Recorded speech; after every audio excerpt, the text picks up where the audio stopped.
Have you ever imagined that the intestine could play a major role in vitiligo? No? Well, stay to discover why.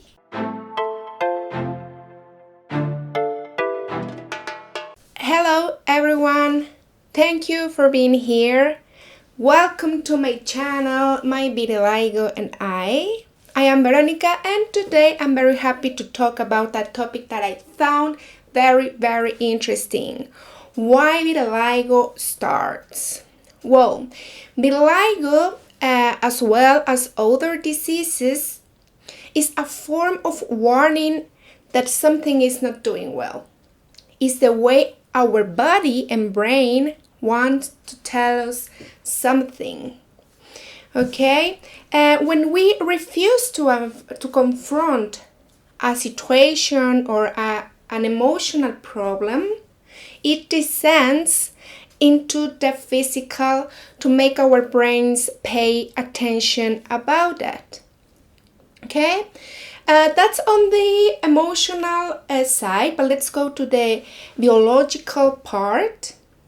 Vitiligo has been associated with another diseases, many other diseases. Many of them are also autoimmune diseases, and among the most common are diabetes, also thyroid problems. One of them is Hashimoto, thyroiditis. I did a test about 3 years ago and I didn't get diagnosed with that. That actually I found very good. And also we have another diseases. One of the most related with vitiligo is also Pernicious anemia. That's a condition in which our body doesn't have enough red blood cells, which provide oxygen to our tissue, body tissues, such as the skin. And that happens or occurs because our intestine have been damaged, okay, for many other reasons. One of the most related with vitiligo is a bacteria called Helicobacter pylori. Also, another cause, very common cause, is when we take too much antibiotics without probiotics, okay, and that harm our gut also. And of course, if we have a poor diet, if we drink a lot, smoke a lot, if we take drugs, if we have too much stress, all of these factors harm our intestine. So that could be a really interesting reason about that. So what happened is when the walls of our intestine are damaged, then we cannot absorb properly the vitamins, the minerals, acid folic, and proteins. So imagine our system is very damaged and our system cannot function properly. Okay, for example, vitamins, all the entire range of vitamin B, it's very important. Vitamin B12 and B3 are very important for our central nervous system. Equal important are the minerals like zinc, calcium, copper. Okay, proteins and acid folic, of course, are equal important. The diseases I have just listed are associated with our intestine microbiome. The intestine or gut microbiome are the fungi, the viruses, bacteria, yeasts that live in our stomach. Okay? At least 50% of our body is made of these the microorganisms that I just have listed, and the rest are cells. The microbiomes depend of our story life, and the number and the variety of them depends of it, and are not the same in every person. So vary each between person to person. Also, this microbiome is always evolving. The microbiomes that I have today are not the same as 1 year ago, for example. Like I said, our microbiome depends of our story life, and there are already studies where have been carried out in which they discovered that our first contact with the microbiomes is in the belly of our mom.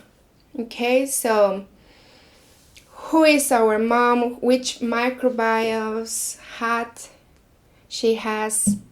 Where I live?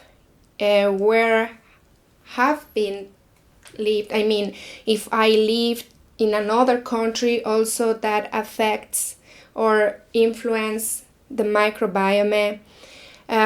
What I eat, with who I've been in touch,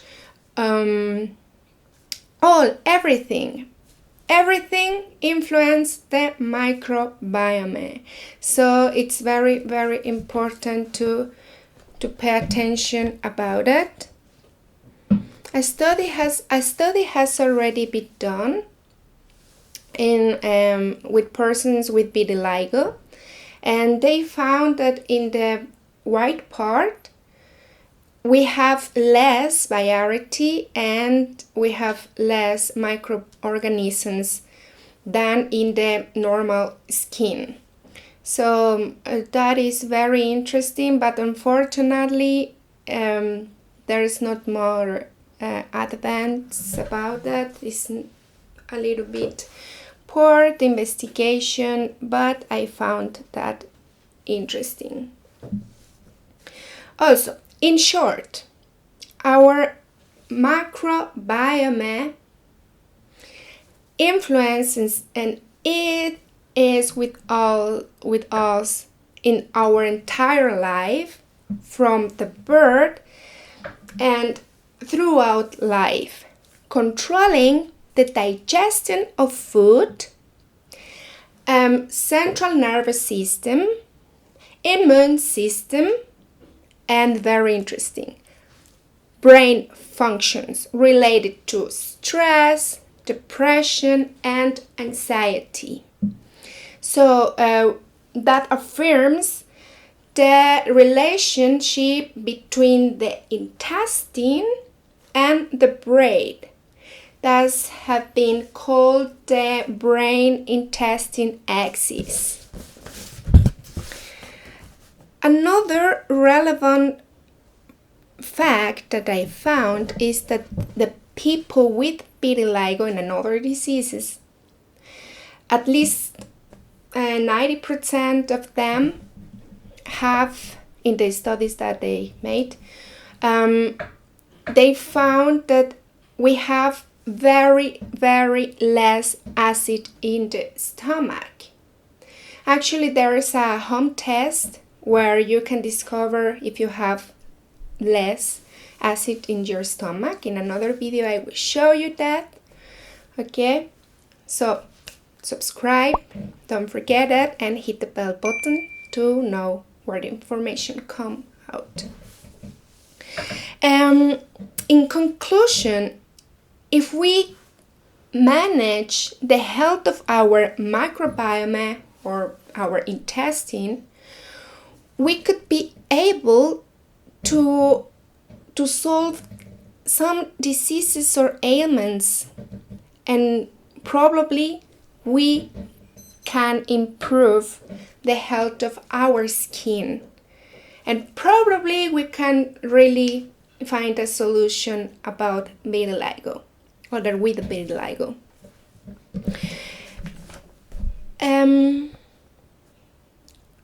I don't want to live without first making a relationship between our emotions and our body. A very, very good example is by eating something with certain fear or with mistrust. The food will harm us and without apparent reason. So if our emotions are capable to making us sick, why would they not be able to influence in microbiome? I don't know. Let me know what you think, okay? And if you like all of this information, I will leave in the description the keywords that you can investigate and research by yourself and get more information about that. In more videos, maybe I will focus more in some topic, but for now I think I wanted to give the general idea about that, and I hope so I made it. And like I said, if you like the video, subscribe and hit the bell button. 1,000 thanks for being here. I wish you a nice day. Stay positive and until next time. Ciao.